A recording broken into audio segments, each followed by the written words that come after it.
Pêşengeha Pirtûkan bi beşdariya nivîskaran didome. Gelek Pirtûkên ku nûçapbûne di pêşengehê de têne firotin. Xwîner derfeta îmzêkirina Pirtûkê gutarkirina panelan jî dibin.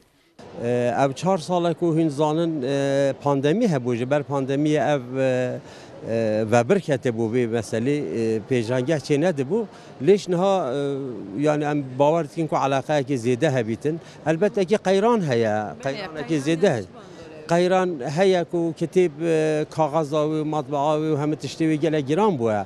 Ji ber hindê ihtimal heye ku insan nekarin kitêba bikirin bi dilê xwe têra xwe bikirin. Lê em wekî weşanxana peywend me xastiye ku em xwe bigehîne milletê ji ber hindê hindî ku ji me hatiye em ê kitêbê xwe kêmtir bidin ku her kesek zêdetir kitêba bete mala xwe heta sala dî bu wextê bixwînîtin.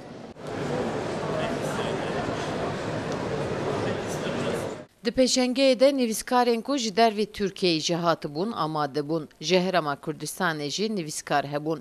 Ew jî amaje pê dikin ku pêşengeh di warê pêşxistina wêjeya Kurdî û hevnazkirina rewşenbîran de bûye pirek.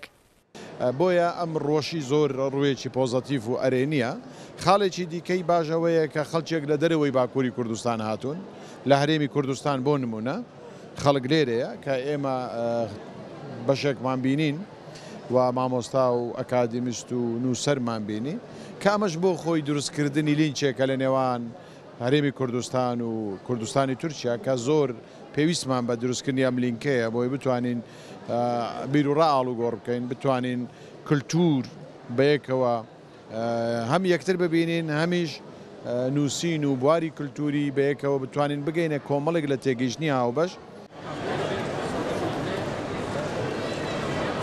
Pêşengeha Pirtûkên Amedê berêna her sal dahate li darxistin û 5 rojan dajot. Lê belê nêzîkî 4 sale ji ber pandemiyê û ertê jî hatibû paşxistin.